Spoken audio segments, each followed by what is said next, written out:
Ryan. Today we are learning basketball with Alex, aka at Alex Hoops on Twitter and YouTube. You got to check out his videos.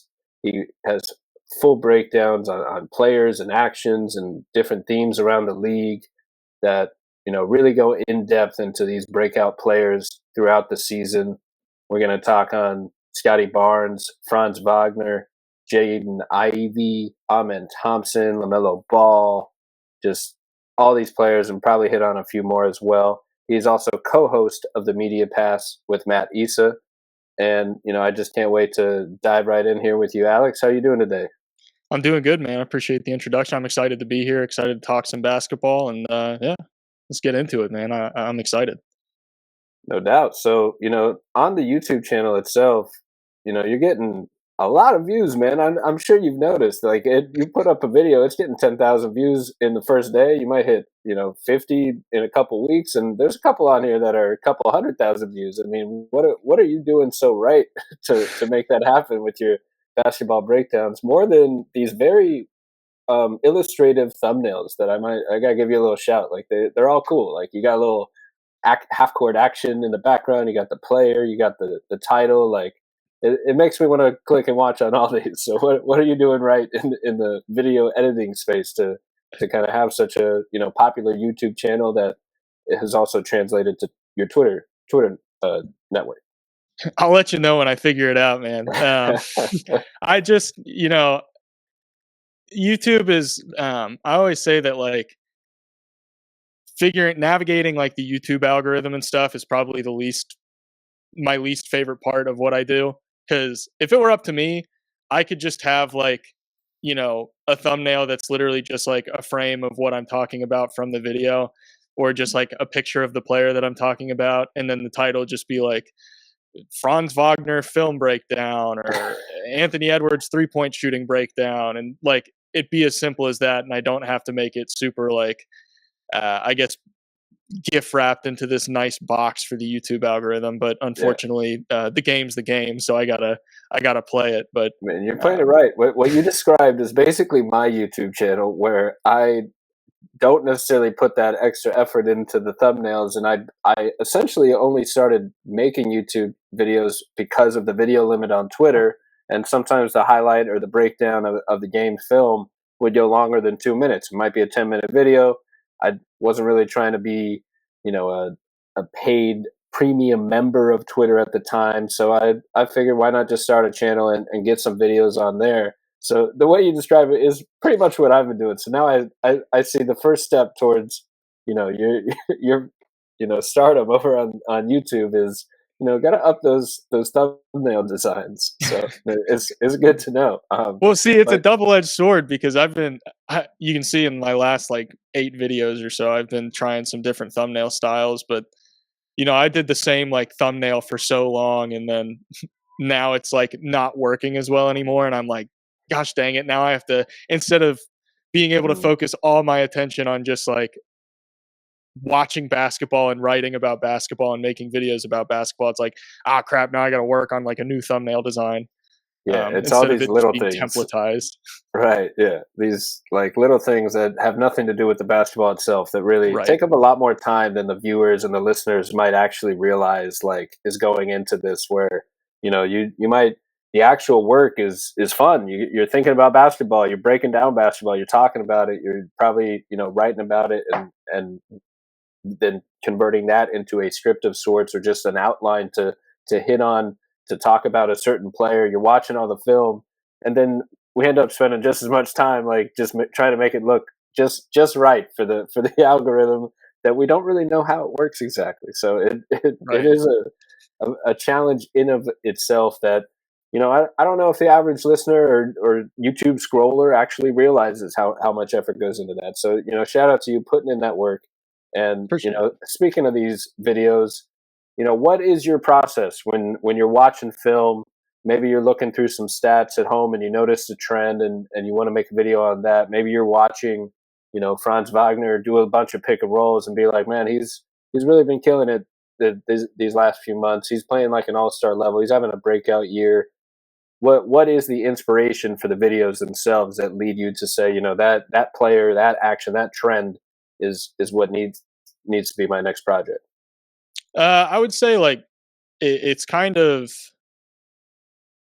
changed over the years, and I'll go through like different phases of how my process looks from like the starting point. Because ultimately, like, I'm watching basketball every night. I'm watching whatever games are on. I'll find at least one that I'm like, I'm going to watch this game. And then, from there, sometimes a video idea will just come very naturally. It's just like, oh, this is a cool action that this team ran tomorrow. I'm going to investigate further and see like how often are they using this? Is it like a staple of their offense? And then I can talk about like this specific play. But then sometimes it'll kind of be less, I guess, automatic, where like something just comes to me from watching a game. And that's the best when that happens, because I'm like, okay, cool. That's, I didn't have to like really dig a ton for this video idea. But then there's other times where I have to kind of do my own investigation to find something to talk about, particularly during the off season when there's not actual basketball to watch. So when that's the case, my favorite thing to do is, what teams are there certain trends going on with certain teams or players that may not be being talked about a ton. So like, we're prisoners of the moment as NBA fans. Like, we all love like the recency bias. Like, what are you doing for me lately? And for me as a content creator, quote unquote, if there's a team that's just been killing it in like the last 15 games, like, oh wow, the Cavs have a plus 15 net rating in the last 15 games, and they're 13-5 or 13-2, and it's like, there's a video idea right there. Or this 22-year-old's averaging 26, 5-5 over the last 10 games. It's like, that's something I'm looking to talk about. But all of it is normally like, I'll find some interesting number or some interesting trend, like, oh, this team they attempted like 27% of their shots from three last year, and then this year they're attempting 34% of their shots from three this year. So it's like, there's a change that happened. I want to investigate that change and see what they're doing differently, and what like spurned what is clearly a philosophical schematic change in their team's offense. Like, stuff like that is usually where my investigations, quote unquote, gears towards. And then other times it's like, I'll see somebody on Twitter talking about like, this player's overrated, or like comparing this player to that player. And that'll kind of just spurn my interest. And I'll be like, oh, check out these players and kind of see who's right in this argument, in my opinion. And not saying that like I'm ever able to figure out who's right or wrong, because a lot of this is subjective ultimately. But sometimes it's browsing through Twitter, an idea will come to me. Yeah, I can definitely see that, where almost a narrative can take hold on Twitter, where some trend or some like barrage of tweets about a certain player, negative or positive, starts happening, and then all of a sudden you're like, I don't actually know how true that is. I'm going to look into it myself, and then maybe it is, and you make the video about that. Or maybe you just kind of want to have your own take about something that is trending or a popular conversation at the moment. And no better way to do that than to dig into the film, dig into the stats, and come up with just an educated take about it, and be ready to talk about it, obviously, going forward. But that's how I figure a lot of the work ends up working out for us, where we do a lot of writing, we do a lot of videos, and then you're just able to talk about it a lot easier, because you've thought about it, you put it up pen to paper or on a laptop, and actually written out your thoughts to be as concise as possible. And it's a lot easier to just discuss those things. And before we dive into the videos, I have to ask, I just noticed you got Michael Jordan on the hanging over your left shoulder. And at first I thought it was Jamarian Moon, but is that a Jackie Moon jersey framed? It is a Jackie Moon jersey framed. I switch off. I always leave the Michael Jordan one up, but I always switch off that one, because I've got like, I don't even know how many jerseys I have at this point. I always rotate that one. Sometimes it's not even a basketball jersey. Sometimes I throw my Randy Moss jersey up there, but It's the NFL season, so that's been getting a lot of mileage out of me lately, so I haven't had it hung up. But normally it's the Randy Moss jersey, I'd say, more often than not. Well, I mean, you made a great choice, and I deducted that from like some of your profile pictures. I think are from semi-pro, and I see Moon 33. I'm like, you must be a big Jamarian Moon fan. And then I Google it real quick. I'm like, oh no, that's Jackie Moon. That's a classic. Right. Shout out to Will Ferrell, semi-pro, just an all-time like basketball spoof comedy satire about the ABA and the expansion and all that. So. You can't watch that movie enough. Very, very rewatchable movie. Absolutely. I've watched, I don't even know how many times I've watched that movie at this point. Yeah, just too many great actors and funny ideas, funny jokes, great cast. Might have to get the rewatch going soon. But, one last question before we dive into some of these videos is, how has the media pass been going with Matt Issa? You've been doing a podcast, co-hosting, getting to talk about your redrafts and different basketball ideas that you both seem interested in. So what's that been like, starting a podcast and kind of the process of keeping that going over a few years now? Yeah, podcasts. When everyone can have a podcast now, so like I kind of joke whenever Matt and I talk about it, we're like one of a million people who have a podcast at this point. And I just kind of enjoy it because my videos are very scripted, and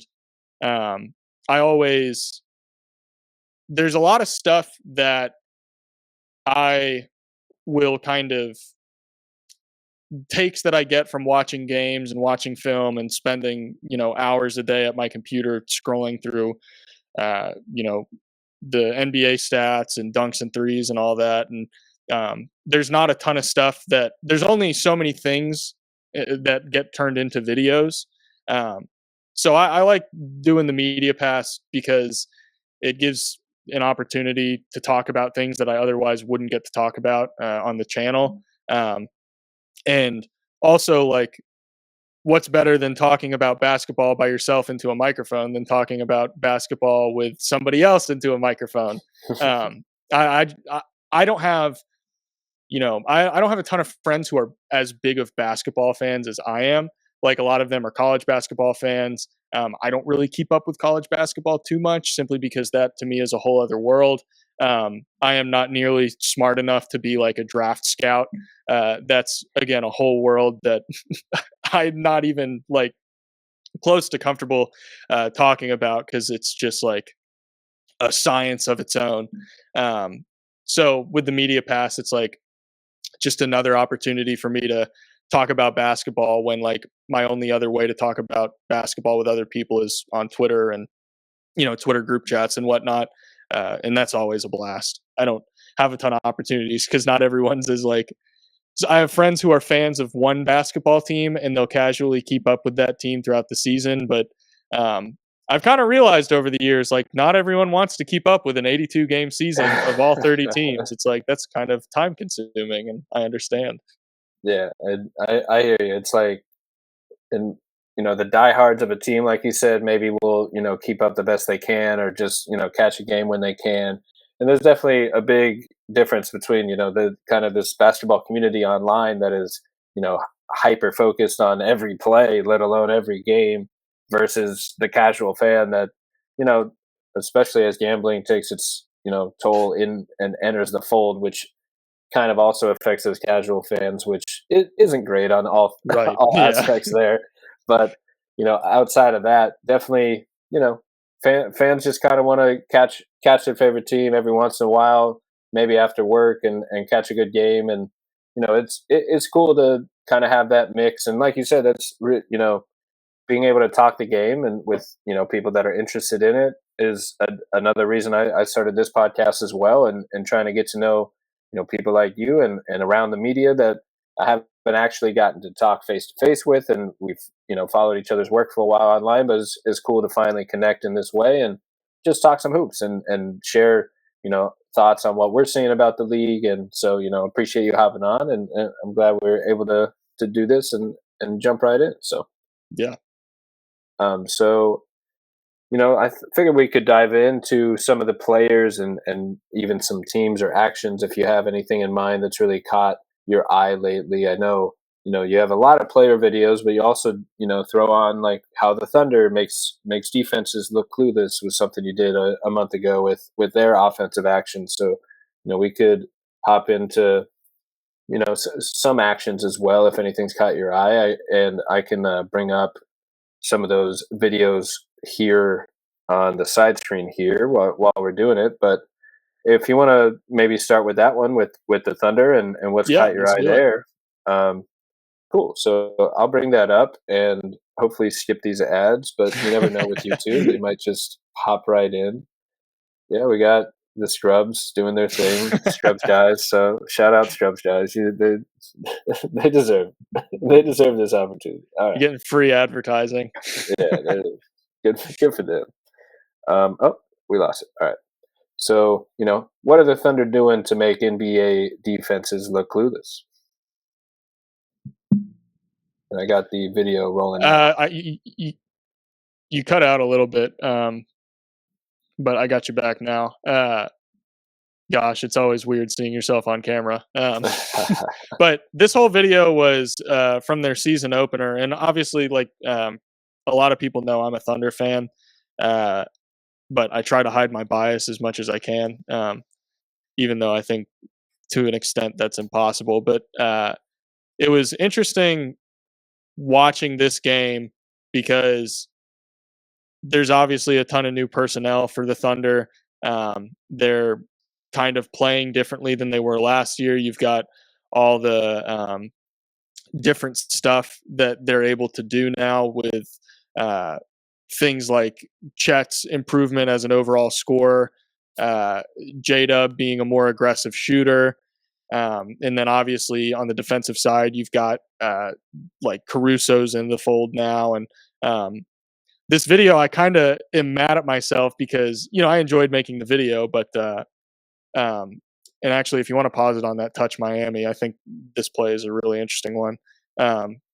I think there's just so much to talk about with the Thunder because obviously you have just internal development, but the integration of Isaiah Hartenstein has been really, really fun to watch because I always complained last year. One of my biggest gripes with the Thunder was just they don't have guys that just set hard screens. They do a lot of ghost screens, which is cool, and it gets their shooters open a lot, like Isaiah Joe, Aaron Wiggins are all guys that they were running those actions for and creating wide open looks or opportunities where they get the defense to close out too hard, and then Aaron Wiggins is able to put the ball on the floor and do some crazy stuff that you're like, oh, he's like their seventh man, and he's putting the ball on the floor like this and finishing with some ridiculous, midair acrobatics. But Hartenstein, bringing it all back to him, like I said, OKC just did not have a guy who was setting hard screens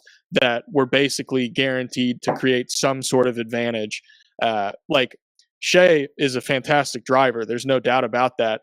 But he is a fantastic driver in spite of this lack of screening from last year. And then you integrate Hartenstein into all of this, and it's like, oh no, Shai, your defender is getting hung up on this screen. Like, you are guaranteed to have a chance to attack the drop big if they're not having a guy blitz you or hedge, whether that's a hard or a soft hedge. It's like you're going to get some sort of opportunity to work with because Hartenstein screens are just so effective, and he's a brick wall. And it's similar to, like, you go back to the early days of or not necessarily the early days, but like the Russell Westbrook, Steven Adams era kind of Thunder teams where it's like you've got this brick wall and you have this driver. It's like that's just a solid backbone to build an offense off of.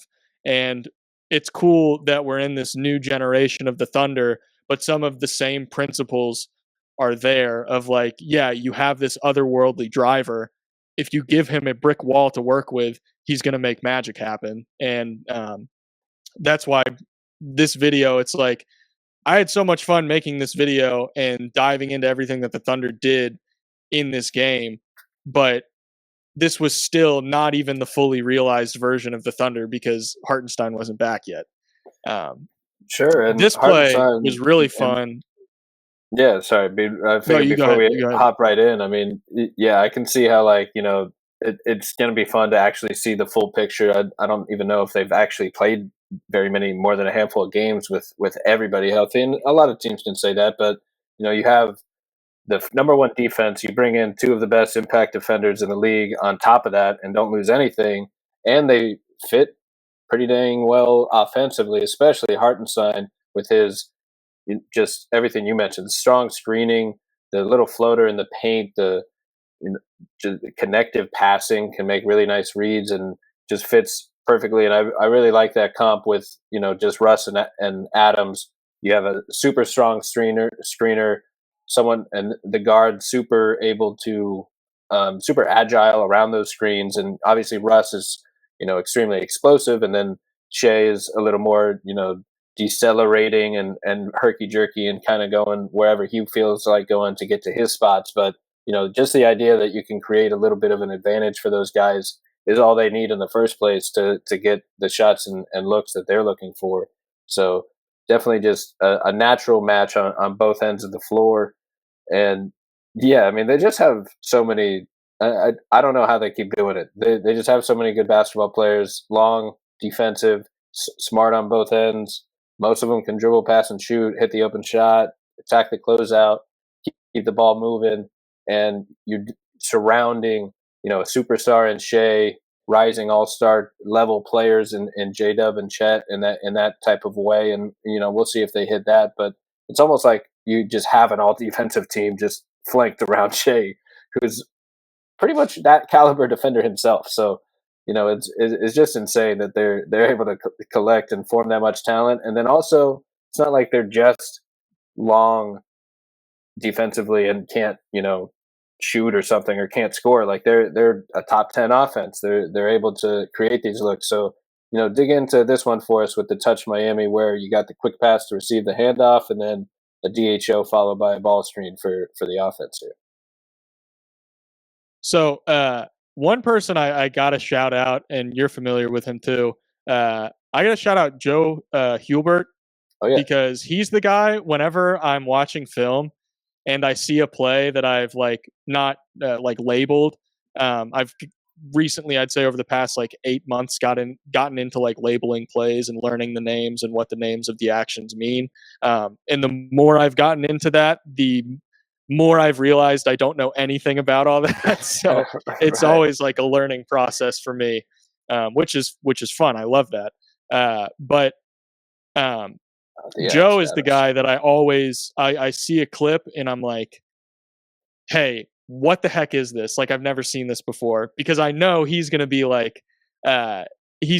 yeah, that's Indiana or I'd call that a touch Miami or a get Miami or whatever. Cause I originally sent him this. I was like, would this be a get action and a Miami action? He's like, yeah, he's like, I'd probably call it a touch Miami. And I'm like, Joe, you're a genius. Thank you. So shout out to him. He is probably one of, if not the smartest basketball person I've ever had the privilege of talking to. He does fantastic work. But this action specifically, like I said, something the Thunder I thought were lacking last year was a ton of screening and turning screening into advantages where you get the defense to make a mistake, because all of half court offense outside of just tough shot making is you're trying to get the defense to do something that they regret doing, to where you get them in rotation, or you're trying to get two on the ball or two on somebody else, because that's going to create an advantage elsewhere. And with this action, it was you're making the point of attack defender have to navigate a quick handoff, and then that player who got the handoff is immediately going into the corner with somebody, and they're then running a handoff for that guy.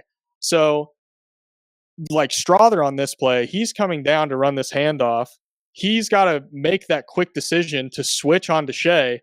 So he effectively made that switch. That's a quick decision that he had to make. But then you add another layer to all of it, because he's then getting screened by Chet.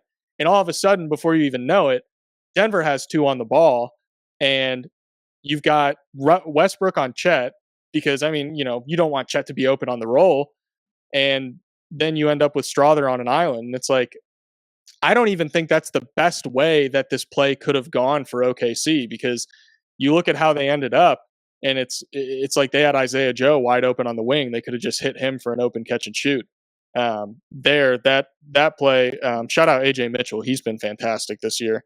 I don't know where I'd have him in the Rookie of the Year race, but it seems like every time he's on the floor, he's making the right decision. I think in this video, I talk about how they were having him run some side pick and rolls with Chet with a ton of effectiveness. And he just makes a ton of the right plays. He's just a good ball handler. He can occasionally, look for his own shot and create for himself. And I'm a big fan of his game. Yeah, this play right here where he's just ready to make that pass, and then they get into that side pick and roll. He gets 2 on the ball, quick to hit Chet in the middle of the floor. He's got that space. He's taking that shot every day. And those are shots where I'm like, I felt like Chet last year occasionally overthought some things, and this year it seems like when the ball is coming to him, he knows what he's going to do.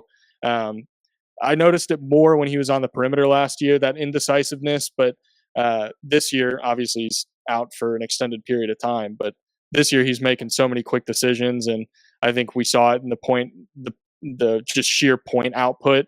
It's like there's so much more flow to his game right now, and I love it.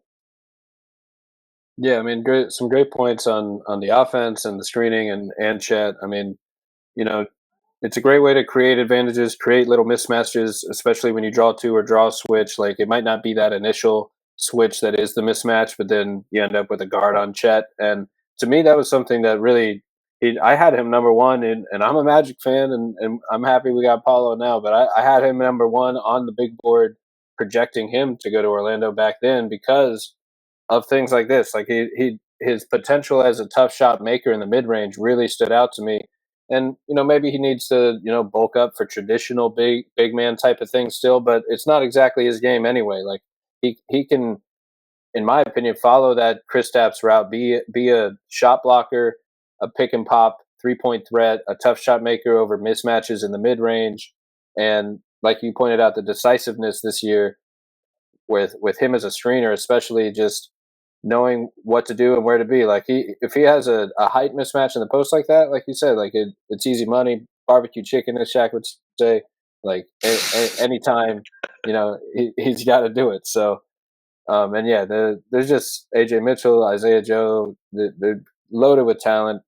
Their bench could probably start on other teams. Like, it's insane how much talent they have this year. And yeah, I mean the screening as well, like you said, just is more important to create the advantages, create the open shot for someone on the floor, even if it's not the player getting the screen. And Shai's a masterful distributor who's gonna lead the ball towards him once they make it. And you point out on this next play here, they're all aware enough where you get a pin in down here, you get the lift up there, and you almost have 2 shooters you could hit. And Chet he's very willing to drive, like, almost, maybe not to a fault, but like he'll almost give up an open 3 sometimes just to attack a closeout because he can. And he can do it and pull up for the midi, and I think he's that caliber of a scorer who is capable of doing that pretty much anytime he wants. But obviously, if you're open, might as well just knock it down. But shout out the Thunder. They are just absolutely loaded. I really think that experience last year, keeping the band together, adding 2 high impact players in Caruso and Hartenstein, especially defensively, they're just going to be absolutely a handful to deal with in the playoffs. For sure. I'm so excited to see them in the postseason this year. Hopefully Chet's healthy, because that's just going to make it, all the more fun. But I like Mark Daignault as a coach, but my whole thing was I wanted to see him with like a full box of tools, because I think personnel wise, OKC is already a very not traditional team. And so I wanted to see what he could do with some more traditional pieces like Isaiah Hartenstein, like Alex Caruso, and what you can get out of, you've got this unorthodox team. You can play this really weird style of basketball where like everyone on the floor at any given time is able to, put the ball on the floor, shoot, pass, make quick decisions, like 0.5 basketball, that kind of thing. But then, my whole thing, I'm really big on, we spend a lot of time as basketball fans talking about depth, and depth only gets you so far if you can only play one way. Depth for the sake of depth, it's like if you're 3 deep at every position, but all those players at every position, whether they're coming off the bench or starting, it's like if you're only limited to playing one way, you're not playing with a full box of tools. You more so than just depth, it's like flexibility is key, especially when you're talking about matchups. Like we talk a lot last year about how OKC lost the rebound battle on the offensive glass, and that was something that really limited them. And you got to win the possession battle. Obviously, making your shots is important, but are you taking more shots than the other team? Are you getting those extra possessions and creating extra opportunities for yourself? And that's what a lot of people wanted to see from the Thunder. That's why the Hartenstein move was a fantastic move in the first place. And then also Cason Wallace is like, I forget who posted this. I want to make sure to credit them. So hopefully I remember, but it was Stephen Dolan. He's a Thunder guy. He tweeted that Cason Wallace is leading the NBA in offensive rebounds for guys under 6'3", and that's something that like totally checks out if you watch Cason Wallace play, because he's got the silly like disproportionate wingspan where you're like those arms do not fit that body at all, and he just rises. Like he'll out rebound on when him and Hartenstein are on the floor together. He'll out rebound Hartenstein. Like Hartenstein will be going up for it, but Cason's there and he just like grabs it away. And I'm like, same team, man, same team. Team. Steven Adams would have got mad at him for that one. Yeah, exactly. But I think the amount of different things that you can do now with this roster and this personnel is really exciting. And just like, even if you're not a Thunder fan, like it's just a pleasure to watch. It's such like pretty basketball because you've got all these different things that they can do in the half court from just like an X's and O's perspective. But then you got guys like Jalen Williams and Shai Gilgeous-Alexander, who it's like, yeah, throw 3 on them. They still got a chance to make the shot. It's not going to matter. You get the best of both worlds with this team. Right. Their tough shot making is next level. And you mentioned kind of that lineup versatility. The roster just provides the option to kind of match up with any team. You can go big with Chet and Isaiah Hartenstein together. You have that kind of prodding big post-up defender now, so Chet's not kind of overtasked in the post because that's probably not one of his strong suits, and playing him with letting Hartenstein do that kind of unlocks Chet in his strong suits. That's kind of more of a help side shot blocker, rim protector who can be agile and more switchable in that sense. And Caruso's been like an all defensive level guard his whole career, and I don't even know, is he like the 3rd or 4th defensive guard here on this roster? Like it's just an insane plethora of defensive talent, and then enough. I mean, there's a tough shot right there where some tough shot making from your stars. No, very few like holes for the opposing team to like take advantage of it especially over a playoff series. Like no one's gonna get like picked on. It seems like, well, hopefully, I guess Caruso like keeps hitting his catch and shoots, and you kind of have enough spacing around the stars, I guess, is something to look for in over a playoff series. But it's very small things. Like they got experience, they got stars, they got defense. Now, like you mentioned, the rebounding with Hartenstein, like, and really like his playmaking handoff hub that kind of unlocks some of the things that we hit on before at driving off of his strong screens and handoffs, and the fake DHO for a quick spin, and that we see Draymond do a lot of. Like Hartenstein seems to be good at that, and then he can hit you with the floater in the paint or hit a cutter. Like just really skilled, big, underrated big man that blossomed with the Knicks last year, and now got paid over summer. I want to say like $30 million a year. Yep. Like he earned that contract, and it's well worth it. Learning Basketball is a Swish Theory podcast hosted from Beyond the Arcade. Hey, that's me.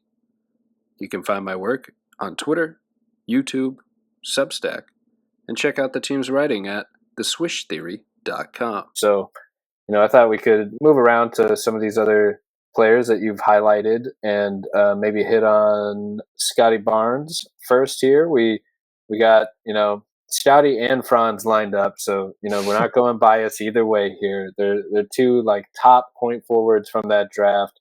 I'm a huge fan of Scottie's game. He's, to me, just a big wing defender, a downhill force, can get to the rim anytime he wants, and like he's shooting like over 6 threes a game this year. When and maybe even more by now. When some of his stat lines have been filling up the box score as of late, and to me, if that 3-point shot is hitting, like he's becomes one of the most unguardable players in the league. I mean, he's averaging 20 points, 8 boards, 7 assists, only 7.4 assists to 3.6 turnovers, 2 combined steals and blocks per game. And he's launching 6 threes a game. It's only 31%, but that volume is where you want to see it after, hitting 34% last year. And so just checking in on his b-ball reference as we're talking here. But, Scottie's a special talent. Love his finishing at the rim, super strong play finisher. And, he's taken a little leap this year as you made a video about. So what stood out to you about Scottie's game that kind of led to this video? Yeah, he's a guy that I don't mean this, and it's going to sound like I'm joking, but I mean it seriously. He's like still figuring out how to play basketball in a lot of ways. Like he physically, like the physical tools, and I'm not someone who I've heard over the years, like Sam Presti's drafted like Terrence Ferguson and Hamidou Diallo, and you talk about like physical tools and athleticism and stuff like that. So I get a little, my eyes glaze over a little bit when we start talking about, well, he's got all the tools in the world. I'm like, yeah, so did this guy and that guy and that guy and that guy. We said the same thing about Kevin Knox, who actually has had a long career in the NBA. Besides the point, but with Scottie Barnes, you look at what he can do right now in that frame. And I think that's where like I always just think about like what he could be. Like what he already is important. And what he already is like, he was an all-star. It's like he's a star caliber player.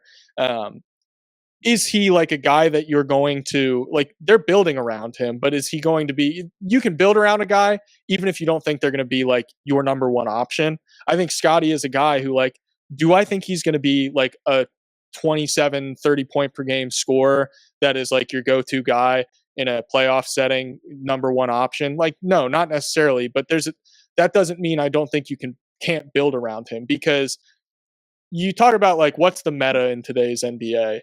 What kind of players do you want to build around? It's like, you got to be a big or big adjacent, like 6'7". Can you put the ball on the floor? Can you generate rim pressure, generate those paint touches, and then also capitalize on like collapsing a defense and hitting shooters? And like, well, the player I just described is a player that Scottie Barnes is. He's a guy who, 6'7", ridiculous wingspan. He can handle the ball. It's not always going to be the prettiest thing in the world. I'm not saying Scottie Barnes is the most aesthetically pleasing player when he has the ball in his hands, but more importantly is like his effectiveness and the fact that like, stuff like that where he's keeping the defender on his hip. He's got that low dribble. He's consistently like working his way to the middle of the floor and keeping that drop defender in front of him and allowing that advantage to develop, where he's got the eyeballs and the attention of 2 defenders, and that rolling big is working his way downhill, collapsing the defense further. And then whoever's on the perimeter, they're lifting up to either create an open kick or he's hitting that big on the roll because he's got the attention of the drop defender. It's stuff like that I'm like, we watch that. From a guy that's 6'3", that's not necessarily like, you're not going to have your mind blown by that. When it's a guy that's 6'7" that's doing that, it's like, that's when you're talking about a player that, yeah, you can build an offense around this guy. obviously you look at the shooting numbers and it's not, I'm not going to give him an MVP award for 31% from three or anything like that. But more importantly than, I talk about this a lot on the media pass, and I think it's just an important thing to understand. We look at percentages and we get hung up on efficiency. And do I think defenses are treating Scottie Barnes like a 3-point shooter this year? No, maybe not right now. But if that percentage starts to climb and that volume is consistent, that's when you force defenses to treat you totally differently. Because being a guy shooting 31% on 6 threes a night, defenses aren't going to treat you like a shooter. If you're taking 6 threes a night and you're hitting 34, 35, 36% of your threes, all of a sudden you change the dimensions of a defense. You get extra spacing to work with. You're drawing extra defensive attention. And that's that not just makes life easier. That doesn't just make life easier for everybody else on the floor. That makes life easier for you because you're getting more. I talk about low hanging fruit in my videos a lot. Like, I'm all about players that just can hit the low hanging fruit. Like, you talk about Jokic, and like LeBron is another great example of, like, LeBron's an amazing passer. Don't get me wrong, but something that LeBron does better than maybe anyone else in NBA history is just like, he knows where the low hanging fruit is at any given time. And you're going to have that low hanging fruit becomes more available the more you're able to do, and the more you make defenses focus on you.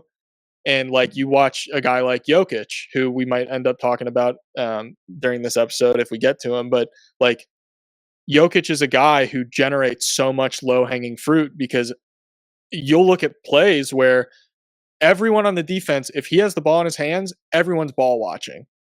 And that's just, there's so many opportunities that open up when you have 5 defenders looking at one player and the other 4 guys are free to do whatever they want. That's why Denver historically over the past like 3 or 4 years generates so many open cuts. It's like, yeah, because they're all watching Jokic. Like, they all just have their eyeballs on him. Of course you're going to get back cut to death. And that's bringing this all back to Scottie Barnes. It's like, he's somebody that can eventually get to the point where he's getting that defensive attention. I think he's just not the defensive attention. I'm not saying he's a Jokic caliber player. Jokic is one of one and in a stratosphere of his own at this point. But that kind of stuff, those kinds of philosophies where if Scottie Barnes has the ball in his hands, already he's generating a good amount of defensive attention, and Toronto benefits from that.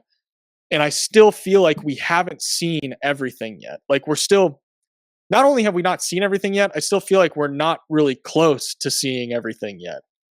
Like, the game is just now starting to open up for him. Absolutely. I'm with you 100% on, especially on Scottie's potential. Like, I'm probably too high on Scottie Barnes. Like, I think he might be, like, if you had to pick what prospect, not to like put the ceiling too high on a guy or expectations or anything like that. Like, to me, he's the closest prospect to, like, who could be the next Giannis in the league. And it's someone like Scottie Barnes, that downhill force, a classic point playmaker. Giannis probably has a few inches on him height wise, so he's more of a forward than maybe a point center. But like, to me, he brings a lot to the table already, like you mentioned, and like, we're just scratching the surface. I mean, he is a downhill force point forward that can create paint touches, get to the rim himself, and he's a skilled passer who's looking to run the offense in full court and half court. Like, he's seen improvement in pick and rolls, initiating at the top of the key, and coming back to the shooting, like you hit on, like, efficiency is one metric of, efficient shooters, but it's definitely not everything when it comes to defensive coverages. Like, the defense is scared, first of all, in a confident shooter. So this is a developmental year for the Raptors. They're not necessarily trying to win it all. This is a good time to let Scottie shoot 6 threes a game, maybe more, and see if he can bump that efficiency up to, like you mentioned, 34, 35% on high volume. Because if he can shoot that efficiency on low volume, and there's some stats right there on the catch and shoot numbers as well, Like he can clearly is a capable shooter who's not just a non-shooter that defenses are going to leave open. So if that can translate to more shooting gravity from the outside, the thing with LeBron early on and Giannis even probably to this day is like teams would want him to shoot a three. That was like the only way to possibly stop them other than fouling them on a drive or something like that.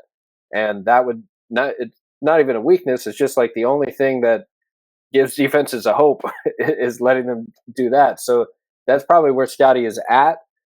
But like he's shooting more threes than Giannis ever has. Like he's already more of a 3-point shooter in that sense, volume wise especially. So I think is he a good 3-point shooter? Can have a lot of qualifiers to it.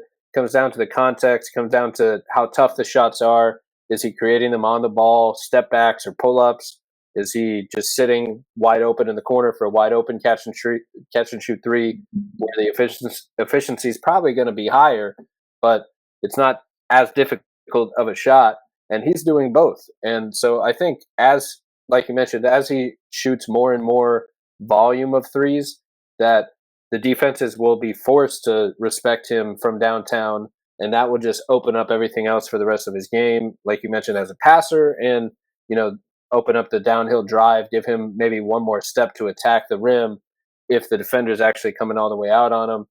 And we'll see if he can get as high as a Giannis productive wise. I mean, that's a big comp to make. So I'm trying not to say he's clearly the next Giannis, but like it's more like if anybody could, it's this point forward that is a destructive defender, help side shot blocker, versatile defender, downhill force, gets paint touches, draws fouls, reads the game well in the half court and full court, creating looks at the rim and outside shots for his teammates.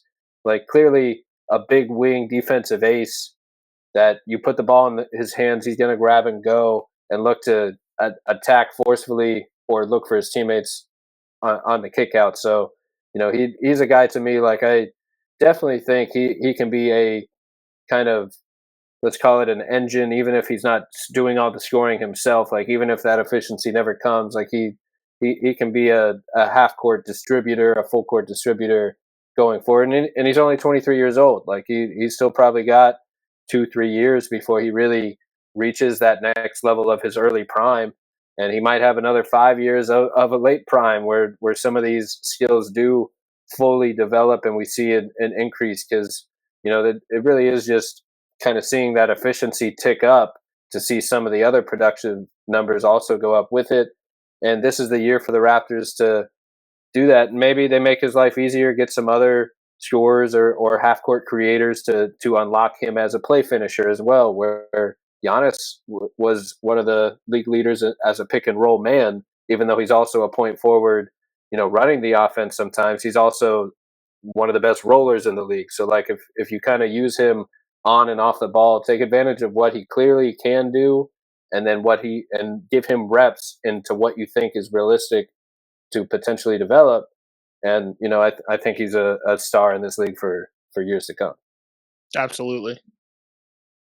And it's just fun. These videos are fun, just watching the highlights. I love all the little editing you do with tagging a quick player, what someone is doing, or throwing a spotlight on who you're supposed to be watching. It makes for a pleasant viewing experience here.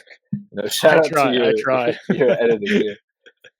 So I thought we could hit on Franz Wagner next. Same draft class. If you're redrafting, he might go just as high as a Scottie or a Cade or an Evan Mobley. I think he's right in that tier now. And some people would, like, it's funny how the redrafts work. Like if you did it after like year one, it's like only Scottie and Mobley can be in the discussion, and then year two, it's like, oh, how could you not take Sengun number one? Like he's the offensive hub that we've all been waiting for.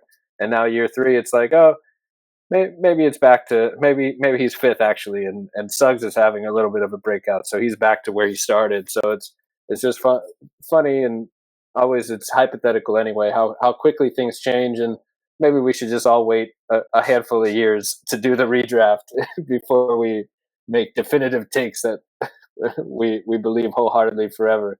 But right. Franz is having his breakout year. I did a little article on him on my Substack and his All-Star play.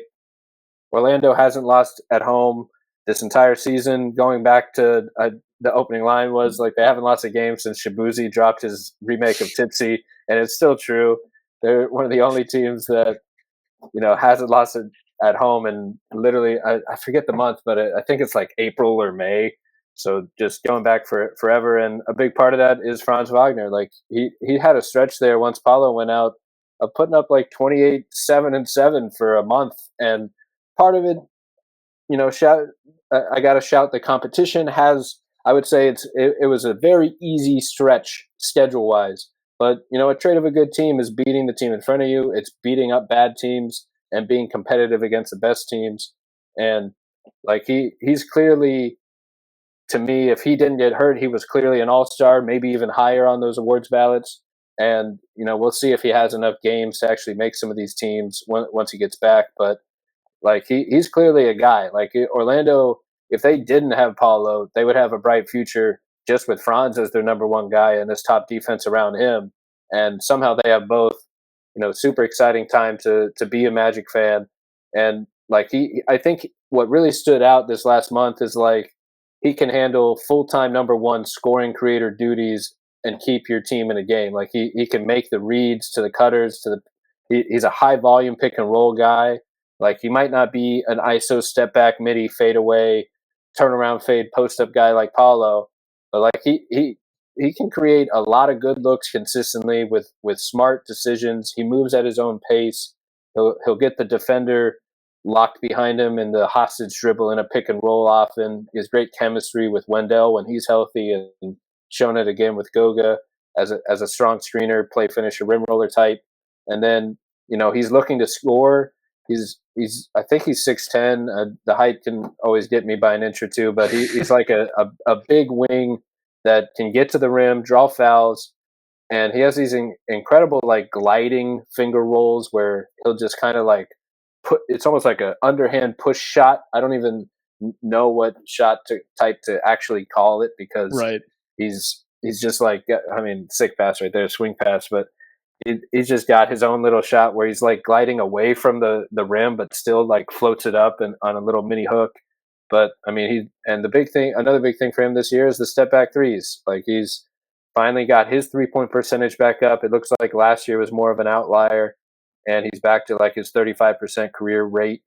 And so like if he's hitting his threes, getting to the line, creating paint touches for fouls and layups, and then kickouts to shooters or hitting the dunker spot for a cutter or hitting a roller. He is a one-man half-court offense creator in my mind in that way. And, Orlando needed him to do that while Paulo was out, and he showed up and did it. Like he's been facing critiques all summer. Like, is he worth the max money? Can he actually handle big games because he had one bad game? Like, will he ever shoot a three again? It's like, He's been hitting step back threes his whole career. Like he had a down season. Like cut him some slack. Let's see what he looks like in year 4 with all these touches. And it's just been super exciting to watch him as a Magic fan. So obviously I hit on a lot of different things, but what else stood out to you to make you want to make this video to celebrate Franz's year and just kind of the player he's become? Yeah, he's a guy that I've been keeping an eye on since he came into the league, just because there was one wild stat his rookie season where, like, statistically, he was like arguably the most efficient cutter in the entire NBA.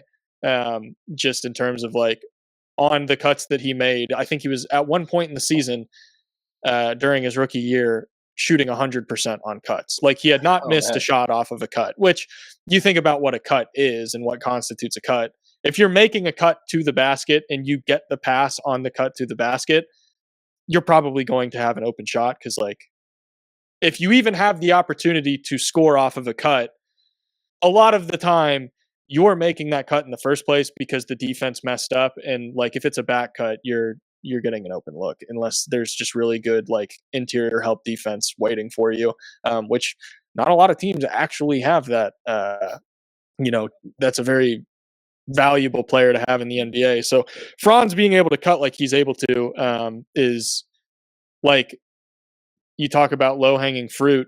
It's like a staple of Orlando's offense is like him being able to generate this low hanging fruit with like having him be an off ball screener, and he's setting like these flare screens. The ball's at the top of the key. He's setting a flare screen for a shooter. The defense is trying to navigate that. And then he just slips to the basket in a wide open paint. And it's like, oh, that's like the easiest 2 points you're ever going to get. It's like he can be the perfect off ball player. And if that's all he was, that's a fantastic player. Is it a perennial all-star caliber player? Maybe not, probably not. But that's still an incredibly valuable player. A guy who can hit his spot up threes, a guy who can back cut a team to death, be an off-ball screener for you, and make connective passes. It's like every single team in the NBA, also the fact that he's 6'10" is an important factor. Every single team in the NBA wants that player. Like, that's coveted. But it's also all the other stuff that he can do. And it's like, I just want him to play with like just a little bit more. He's aggressive. Don't get me wrong. Like, as a pick and roll ball handler, he's not scared of driving at all.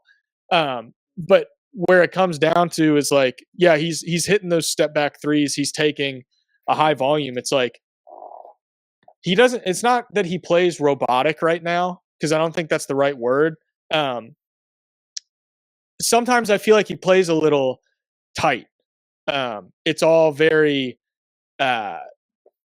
just methodical in a good way, but there's not always the unpredictability there.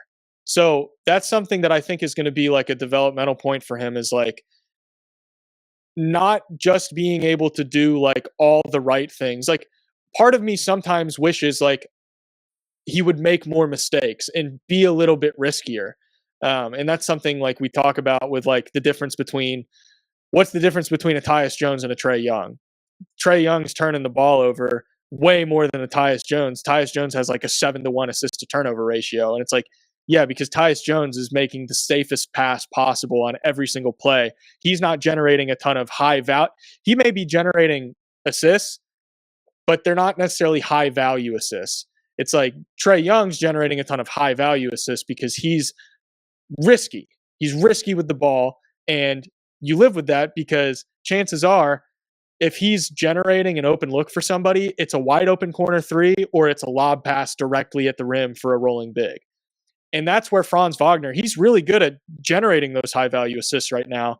But I want him to just like, and I think this will come with time, I think he will start to recognize areas where he can be a bit riskier with the ball. Because right now it's like he makes so many of the right plays, and it's like, I want to see you make some wrong plays so you recognize in the future where you have room to get a little risky. And, you know, that's something that some guys that never happens, but for Franz, I feel like that's very attainable, especially next to a guy like Paolo. You're going to have room for error playing next to him because he's, a force of his own, where like the defense is all like, Franz is going to have a lot of one-on-one matchups because Paolo is going to have two guys on him a lot of the time. And that's where Franz is going to shine as like a second side creator next to Paolo. So I'm excited to see kind of as he gets more comfortable shouldering so much offensive burden, what opens up for him. Because like, to me, he's a guy the game is already slowed down for. Like, we talk about this point that players need to get to where like, oh, you can tell the game slowed down for him.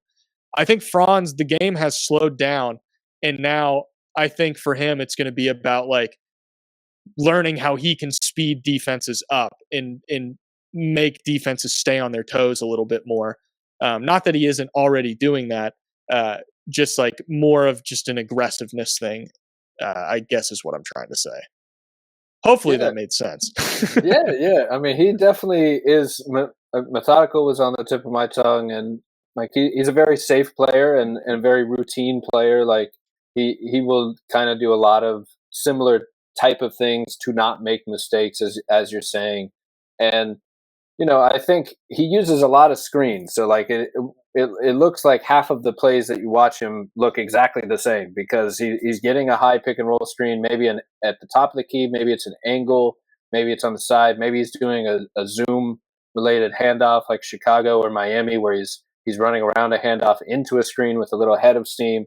But almost all of them are him getting a handoff, getting the ball, using a screen, and then picking his spots, like methodically driving downhill, going at like different angles, and trying to get to the rim for that little scoop shot, for the kick out, draw some fouls, or hit a cutter, and it's methodical, it's routine, and like obviously it's like kind of two things. Like I think it works for him. Like he's become a star because of those traits, and then I think what you're getting at is now that he is a star and has shown he can kind of run an offense that way. Maybe he could be even more explosive. Maybe he could have more aggressive drives or like aggressive passes that might be a little risky, but maybe they lead to either more exciting plays or just more scoring opportunities that aren't necessarily the safest play to make. And like he has the window to do that, and so we'll see if he does. And I think the other point that you were making about his like off ball movement, his cuts, like I think part of that is the reason he was billed as like a high floor, low ceiling player in the draft is because he does so many little things well. Like he does the things the role player needs to do really well. And he's an incredible defender. He's underrated on that aspect. In my eyes, he's one of the rising like two-way wings in the NBA because of how impact of a defender he is. And between, the relocation, the cuts, just connective passing at first, like you could see him being a good role player, but then it starts to scale up because he's got all these ball skills, he's got these instincts, the two-way feel on both ends, and he has essentially, especially this year, like kept that efficiency as the usage has risen, and he's number 5 in overall impact in the entire NBA right now. I think you might have had a graphic at the end there where he's one of the only like 4 or 5 players that are like super positive on both sides of the ball in terms of the impact rating with offensive and defensive VPM. Like it's like a couple of big men like Wembanyama and Franz, and like it's just super rare to see that much impact on both sides. And I wonder how much of that is him, since impact ratings do capture lineup things, and how much is the defense itself because he is surrounded by really strong defenders. So I imagine the net rating and when he's on the court is when he's also flanked by almost not an all defensive team like the Thunder, but like just super strong defenders up and down the lineup. But he's also one of those guys himself. Like he probably has a case, and I don't know if the fans think of him this way, but he could be the best defender on the team, and you don't even really think of him that way because of Jalen Suggs, because they add KCP and Goga and Isaac have all these high impact defenders down low. But like he certainly has a case as much as anyone because of the steals he generates, the turnovers he forces. He has the digs and smart reaches without fouling. And I'm not sure if he will necessarily change that like safe style of play because of where it's gotten him, and like he's made a career out of it and has developed to this point from it. And it kind of makes me think that like Paolo is the guy that might be a little more on the open to risk. Like he's much more Definitely. ISO post up. Like I'll just take a spinning fadeaway here because I can, and like that makes him maybe more fun to watch as a fan, like entertainment value. Like you never know if Paulo's just gonna like jab a few footsteps and pull up or hit a turnaround baseline fadeaway. Versus Franz, you almost know what you're getting, but like it's good. It's always a good decision, and maybe that is kind of the yin and yang. One of those two, yin and yang. You're right. Yeah, nailed it. And that's what just makes them a cool duo because they are like similar in the idea that they're 6'10", downhill force, paint touches, paint and spray kickouts, drawing fouls, but they do it in so many different ways. And Paulo's a guy that can do it all off ISOs, post ups. Like, he doesn't need help. He doesn't need like a switch. Like, he can beat bigs with size and guards with speed, and that's like a type of trait that very few players like can actually do at this level. Versus, maybe Franz does need that screen to get the advantage, but once he has it, like he's getting to whatever spot he wants, and his game seems very scalable in the sense of the cuts, the off-ball gravity, the defense, the connected passing, and then just scaling that up into, if we just hand him the ball and run 30 pick and rolls, like, he's going to get us a good shot every time down the floor, either for himself or a teammate, and just a natural scoring creator in that sense. So that's what really, stands out to me about Franz, just kind of scalable game, and definitely can see the safe decision making as well. So let's hop into Amen Thompson here, and just see his jump. Like, there he is jumping quite literally. Like, his leap this year as just another like downhill force guy, but explosive. One of the best athletes you're going to find in the NBA. Where my early comp when I was doing pre-draft stuff on him was like, can he be like an Iguodala point forward, super athletic, like all-star Iguodala, not necessarily six-man on the Warriors Iguodala. Like, this guy was jumping out the gym, distributing, like a real true point forward type at the small forward position. And, he might even be more of a point guard. I mean, everyone's a point guard these days. So if he wants to, sure, like he can take the reins. But that's another guy where, like, if the jump shot is hitting, man, that is a hard player to stop. And similar with Scottie, similar with Jaden Ivey as well. Like, these guys that have quick burst advantage creators that they're able to kind of get past their man. If they're able to threaten the pull-up shot too, I mean, that's where the defender is just lost in no man's land.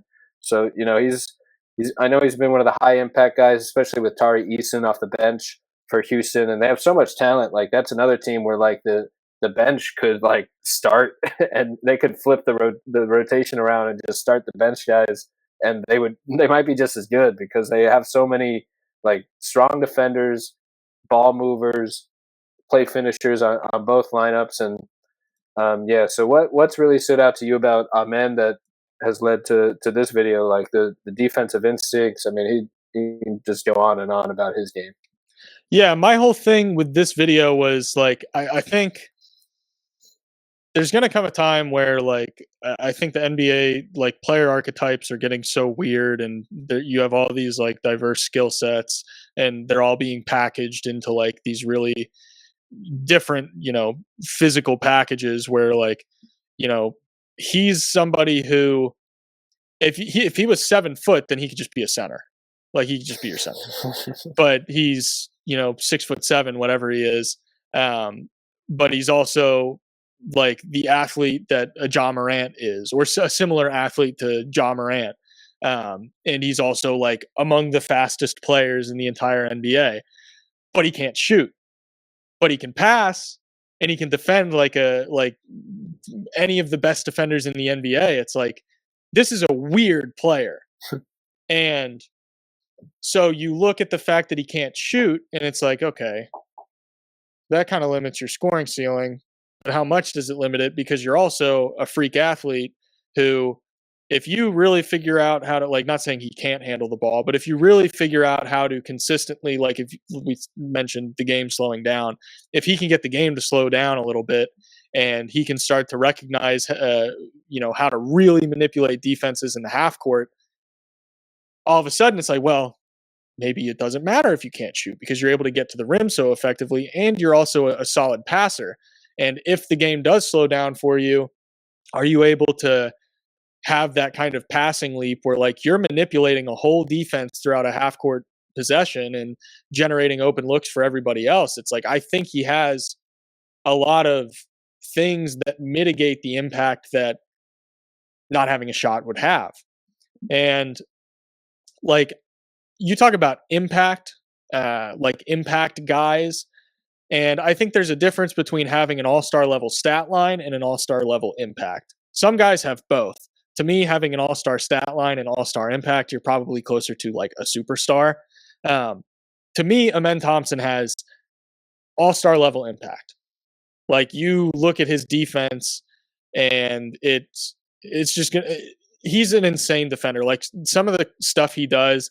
There was one clip I posted on Twitter where it was the other team got a fast break and he like accelerated so ridiculously fast to single-handedly shut down this fast break, and I was like, oh yeah, I remember the exact play you're talking about. I mean, it was like, how did he get there from like the other side of the court for a chase down block? Like that play is not supposed to be made by a normal human being. Right. It's like you talk about people want to see Tyreek Hill race Noah Lyles. I want to see Amen Thompson race Noah Lyles. That's the race I'll watch. Yes, but please.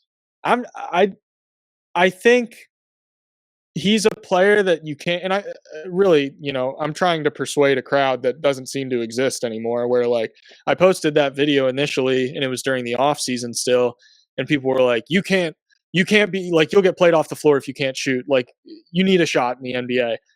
But now like the prevailing kind of, I guess, zeitgeist around Amen Thompson is that like, no, he doesn't.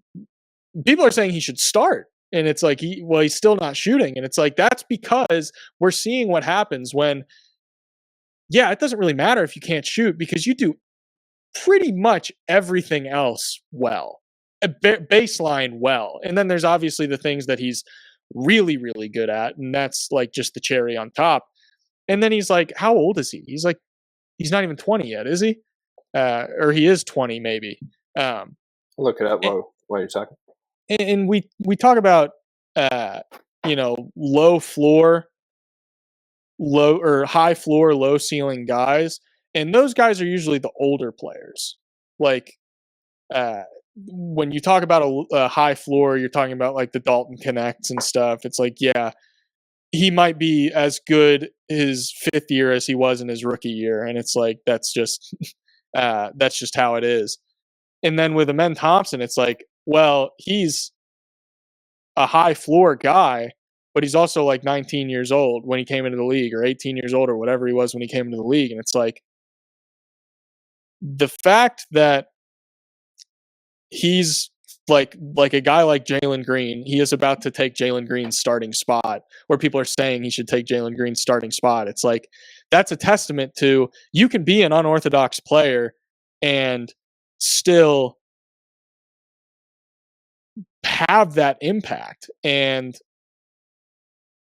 normally like we see those guys like the Josh Harts, where it's like, they don't really shoot. Josh Hart's shooting well this year, so I guess he's maybe not the best example, but it's like we're normally talking about the 28-year-olds, the 27-year-olds, the 29-year-olds. It's like those guys are the ones where like, they can't shoot, but they do everything else well. It's like, well, this guy's 20 years old and he does everything else well.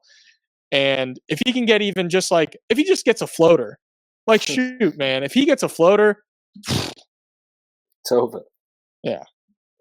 And he is still, obviously really young, came in early from Overtime Elite. He's 21 years old, so he can buy a drink, but he can't do much. He cannot rent a car. So right. He's still in that window. But, I mean, you hit on just everything he brings. Like, and I think it's an interesting concept that like 5-out basketball implies that everyone needs to shoot. And there's also been a little bit, maybe, I don't even know if we like went there and came back or not, but there are also teams that are playing like this 4.5 out concept where you have one guy on the floor that maybe isn't a shooter, but he's a play finisher. Maybe he's a handoff hub at the top of the key. Maybe he's waiting in the dunker spot or a short corner spot to, be ready for a play finish around the rim. And, against the best teams, like they will leave him open from three. But like you can see on the screen right now, like he's wide open from three, but he has the awareness, the footwork, the agility, mobility to be able to still attack the rim, juke a defender three different ways. I think it's Mo Bamba. Sorry about that, Mo Bamba. And he is still able to create a good shot by like faking one way, going the other way, pretending to shoot, hitting a jump pass, dump off, all in one play. Like that's like when you're able to impact the game, there's only so many ways to do it in to bring positive impact. And if you're a plus defender, a plus passer, and borderline maybe an elite defender at that, like there's gonna be a role for you in this league when you bring that athleticism. And he's just a special athlete. Like if I had to pick one thing, like it's that explosiveness, that speed that you just don't see among players in the NBA like that. Like it's rare. It's obviously special when like you notice his speed compared to the other 200 best basketball players in the world, and like his speed still stands out and it still looks special. Like that's how you know he's a special athlete. Obviously, he's explosive, can get north south, has the vertical gravity. So, he brings a lot of things. And yeah, I mean, if you add a floater, a jump shot, just any sort of shooting and scoring to that mix, like you're talking about a real star in this league. And even if not, like a high impact defender who's going to bring the ball downhill with ease, already a good passer, like considers himself a point guard and maybe more of a point forward, depending on where the position and lineup shake out. But like he can do a lot of things well. And that's just like clearly a starting caliber player, because you make winning plays. And like not everything is, can you hit the open catch and shoot three? If you're the one that can create it, and if you're the one that can stop the other team from scoring and making their life a little bit harder, like there's value in that on just about any team. And that's where it comes down to a little creativity from the coach and the front office to build a team around your special talents. Like you can't necessarily have just like, ideally you would have a Boston Celtics type lineup in every team where you have like stars who can defend multiple positions, score and shoot the ball and play like perfectly looking 5-out basketball. But there's a reason they're the best team that in the league right now, and it's because they have all those things in their starting unit, and everyone else has to build a team around their talents. And I think if he becomes like, it's a lot easier to build around that guy when he's like clearly a top 3 guy on your team versus if he's like a role player off the bench. Like maybe he brings a little hustle sometimes, but he might not get a ton of burn in a playoff series if he can't, do the role player things well, where he's going to get picked on from 3. Like, a high impact defender and energy downhill force type stuff for me is like, we've talked about Scottie. We'd maybe next time we hit on Jaden Ivey as well. And, those type of guys, like they work out in this league when you can create the advantage with your quick burst, that first step to beat your man. You've already bent the defense, whether you're attacking the closeout or doing it on the ball to initially bend it. And like, there's value in that to kind of orchestrate an offense by kind of bending the defense and putting pressure on them at the rim, in the paint, sucking them in, and having the vision to make the kick out pass as well. Yeah, absolutely. I completely agree. No doubt. So I really appreciate you hopping on today, Alex. It was a lot of fun hitting on some of my favorite players, and we'll have some of yours as well, I'm sure, and we'll have to do it again sometime. And I love breaking down the players, the different plays, and shout out to you. You do an incredible job making these videos. Thank you, man. Appreciate it. Editing and making it very aesthetically pleasing to want to just keep watching and keep learning about basketball. You can find him at Alex Hoops on YouTube here and on Twitter. Check out the Media Pass podcast with Matt Issa and Alex, of course. And, thanks again for hopping on. Thanks for having me, man. You keep doing what you're doing. You're killing it with this podcast. I love a lot of the guests that you have on are guys that I'm familiar with their work, or I've talked to them before, and then you've had Matt on as well. So keep it up, man. You're killing it. I love the stuff you're putting out. So just keep doing your thing.